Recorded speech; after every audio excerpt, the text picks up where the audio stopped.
We are the Muslim Ummah, and each day that goes by, the harder we try. In gratitude we pray to Allah. Chosen as part of the best of mankind, we spread the word of Islam. Every difficulty faced in our lives makes us realize that it's just part of Allah's plan. Feeling stronger, we take it in our stride. Assalamu alaikum wa rahmatullahi wa barakatuh, and welcome to our 15th episode. 15th episode of our exciting journey that we started a while ago, going through our Islamic history, going through the history of this planet, mashallah.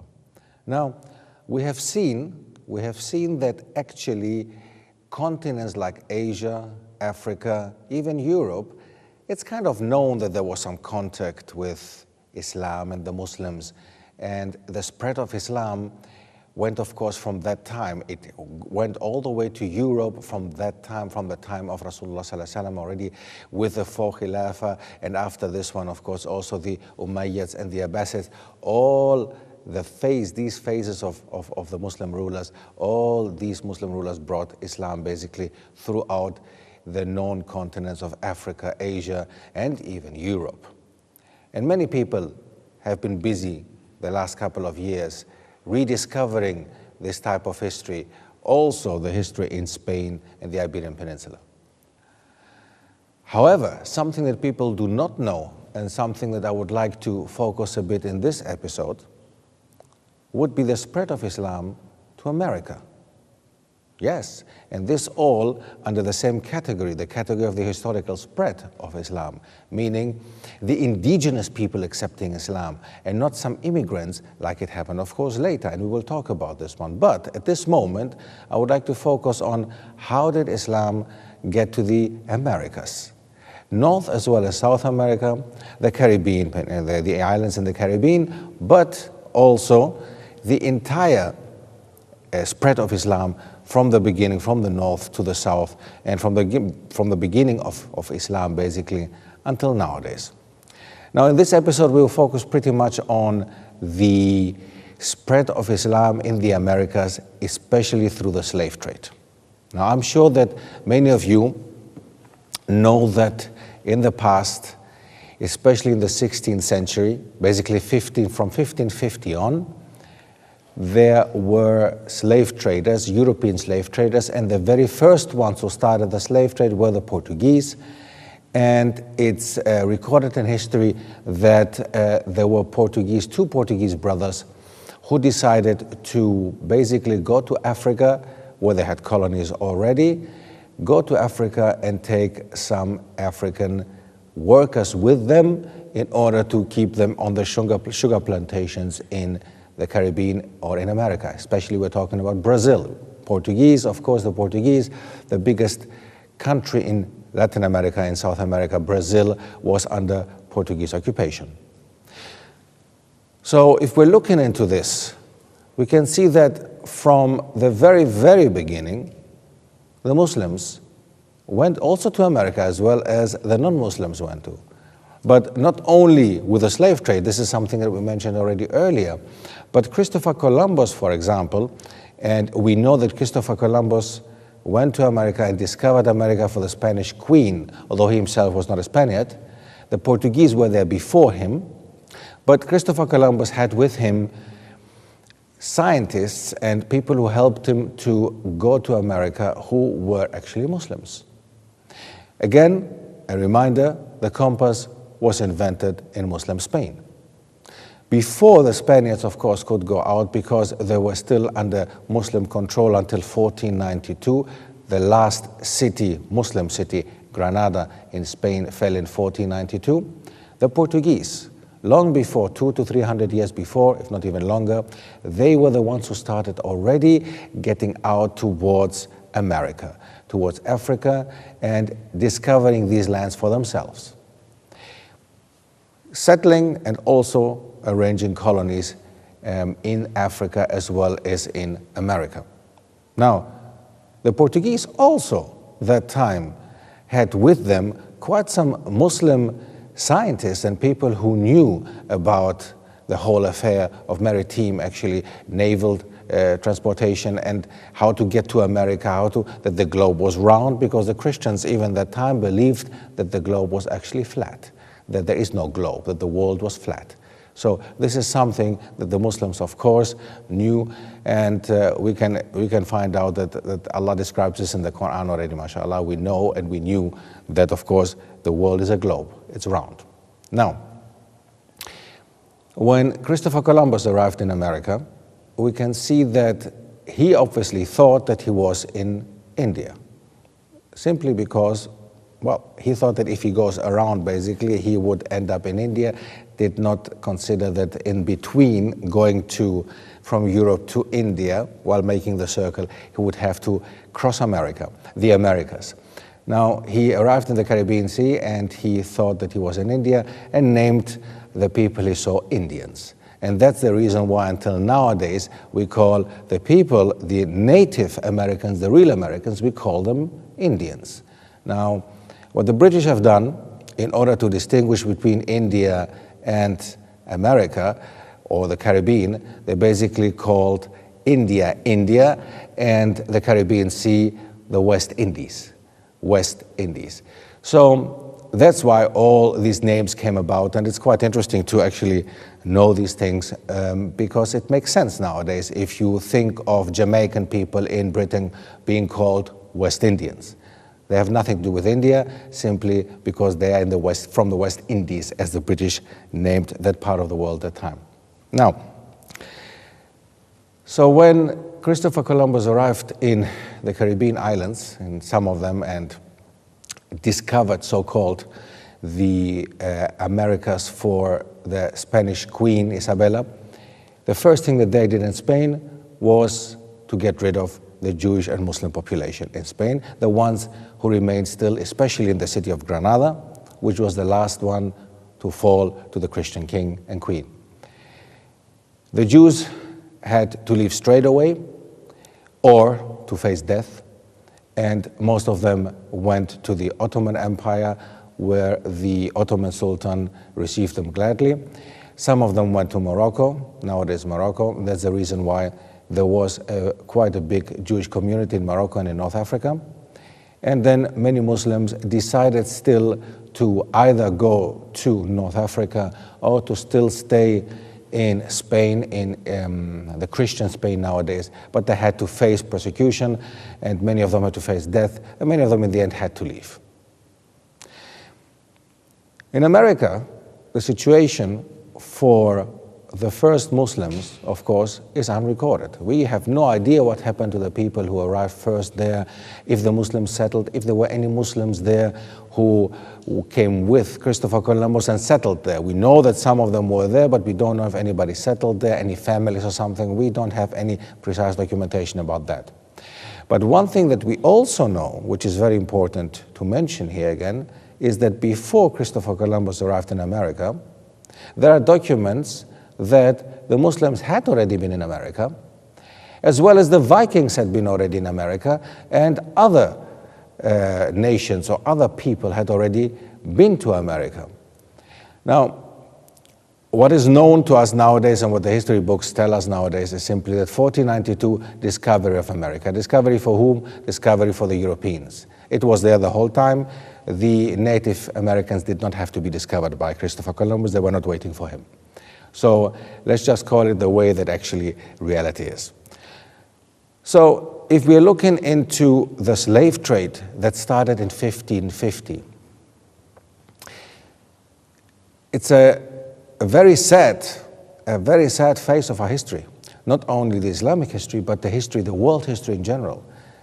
We have to understand that nothing like this ever happened before. Nothing like what we're going to see now ever happened in history before. Nobody ever went to another nation as an entire nation, even a continent, taking people from there, kidnapping people, and exporting them basically like cattle to another continent, and get them to work for them simply because they were too lazy to do it themselves. Now, when they first started the sugar plantations in America and the Americas, they had enough Native Americans, the Indians as we call them, the Native Americans, to work for them, because no European would do it themselves. You know, the Europeans were too good for themselves to do something like that. They felt like this, at least. So they had Native Americans doing that for them, but they either died very fast due to the diseases that the Europeans brought with them, or they were too weak to do the work, or many of them, of course, refused to do this kind of work for somebody else. They realized that the African element, and in general, it's a known and common fact that in Africa, you know, people are more robust in a way of they are more able to do hard work. And due to that reason, many people decided, including the church, the Catholic Church, they supported the idea of getting Africans from Africa to get them to do work in America. It's a very important thing what I'm saying here now. The Catholic Church, and again, this is documented, there is nothing, this is not my opinion. So the Catholic Church at that time even issued documents saying that Africans are not on the same level like Europeans, that actually they are on the level of being animals. So for that reason, it was given, they gave the Spaniards and the Portuguese the okay to start trading with Africans as if they were cattle. Next to the first crime committed like this already, the second one that was committed was the way that Africans were transported to America. They were not just put with having a daily meal on a boat and having a cruise to America. No, it was not at all like this. They all had to lie on the ground next to each other on a journey that took weeks, if not even months. And most of the times, they were lucky if they would get anything to eat or to drink. So I would like you to imagine this. I would like you to sit down and just think of what I just said. Imagine the journey that time on a boat from Africa to America, how long it took, and the circumstances that the African slaves had to go through. And we'll talk about it after the break. Assalamu alaikum. We are the Muslim Ummah, and each day that goes by, the harder we try. In gratitude we pray to Allah.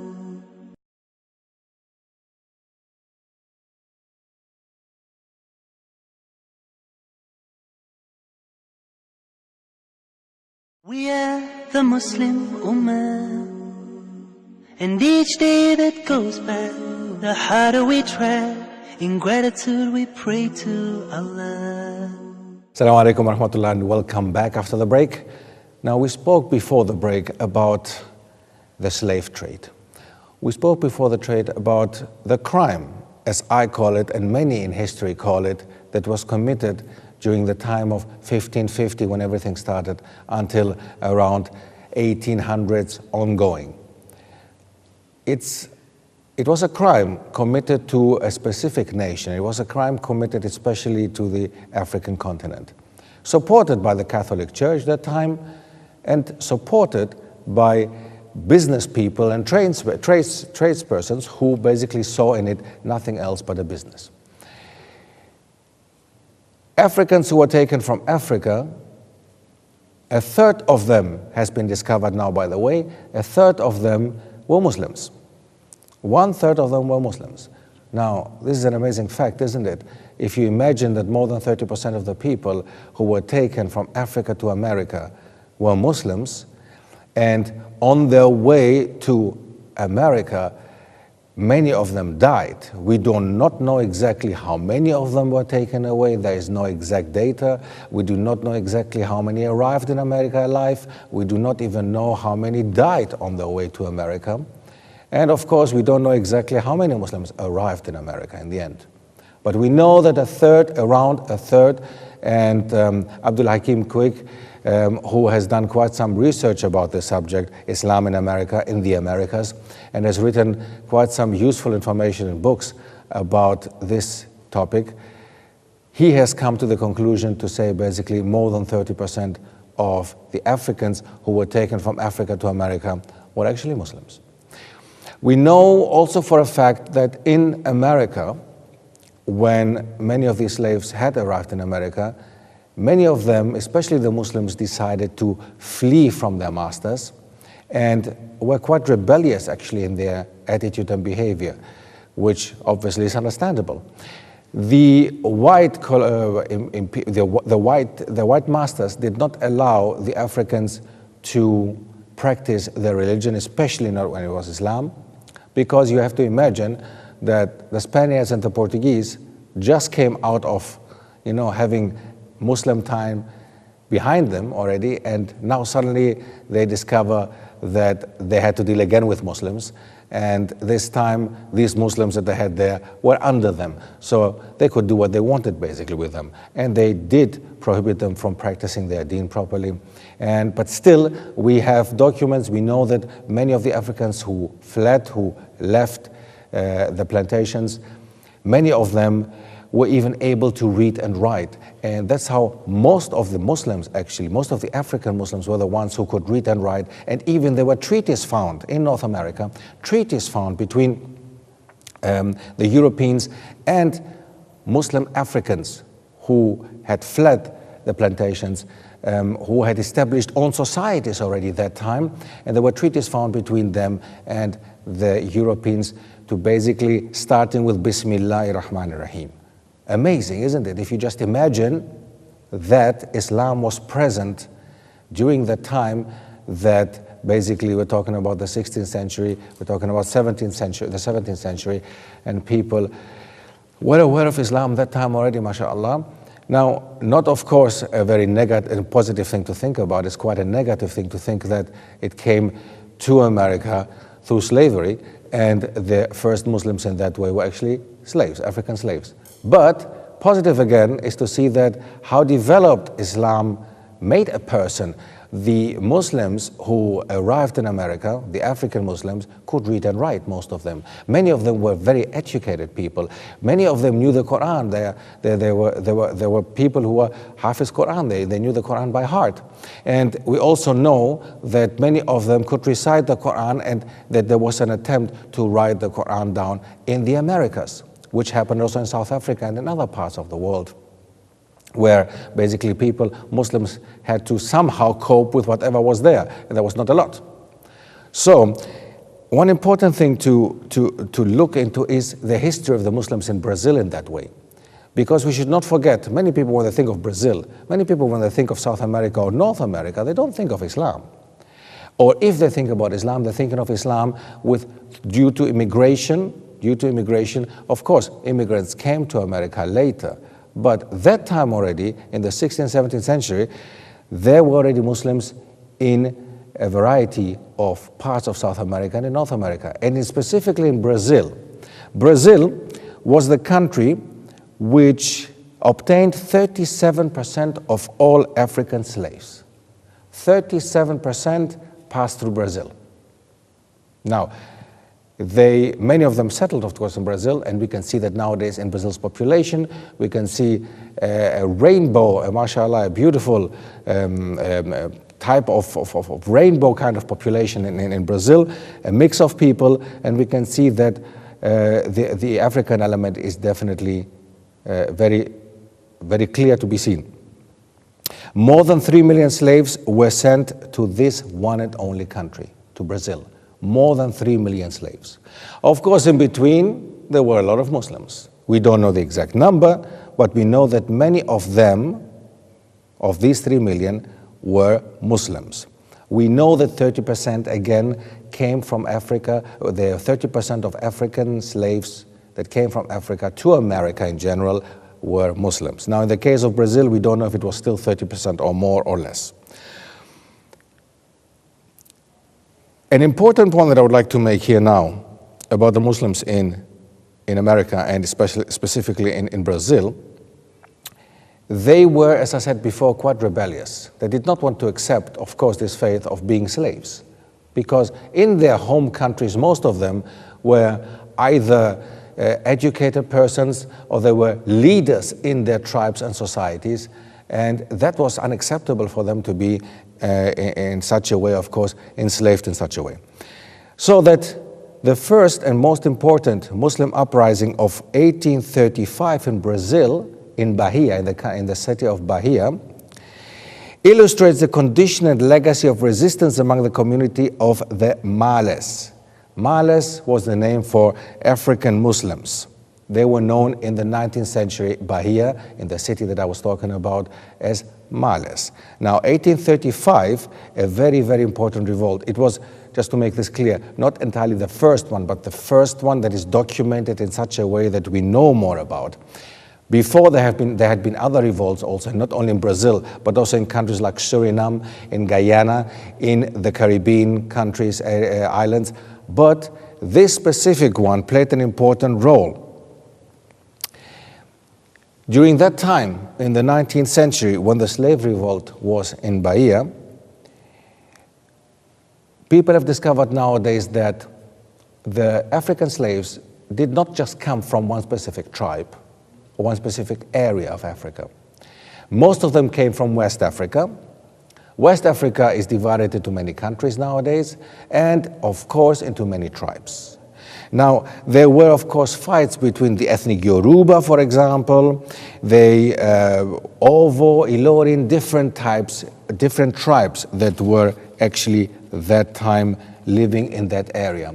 Now, as I said, the Yoruba, the Oyo, the Ilorin, and other Yoruba city-states had established there, and they were fighting against each other. Now, this, of course, helped the Europeans also to set foot in Africa. Because like this, they could go to one of the tribe and just tell them, yes, we support you, we give you guns, and then this tribe, of course, fought the other.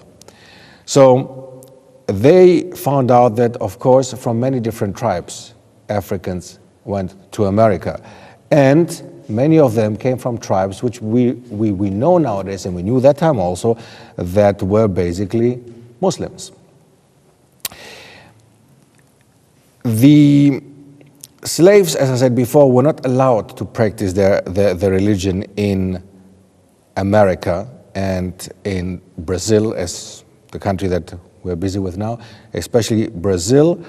And they, with this, the uprising that I was talking about in 1835, this uprising showed the Europeans that these people can fight back. And I have some interesting documentation here saying basically that a group of African-born slaves occupied the streets of Salvador, and for more than 3 hours they confronted soldiers and armed civilians. Even though it was short-lived, the revolt was the largest slave revolt in Brazil and the largest urban slave revolt in the Americas. About 300 Africans took part, and the estimated death toll ranges from 50 to 100, although exact numbers are unknown. Now, again, 1835 was not the only revolt. In Brazil, definitely not the only one, and not the only one in South America. But it was one of the most important one, or the largest one, that showed during that time also, and was supported by Muslims, Most of the other revolts actually were also supported by Muslims. One big revolt, again, in the country of Suriname. If we look on the map, it's a country which is above Brazil, which was formerly called, it was known as Dutch Guyana, one of the Guyanas. Now, in that country, in that very country, there was another revolt, slave revolt, which was also led by Muslims. Many of the participants of this revolt, of course, were sentenced to death, to prison, whippings, or deportation. The rebellion had nationwide repercussions.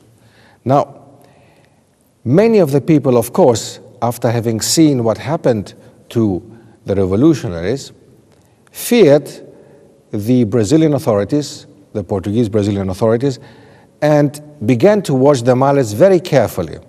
And in subsequent years, intensive efforts were made to force conversions to Catholicism and erase the popular memory of an affection towards Islam.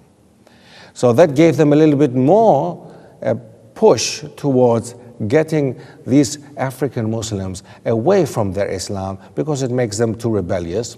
And the less they know about their background and their identity, the more we are, the safer we are as Portuguese or as Europeans or as white Brazilian government.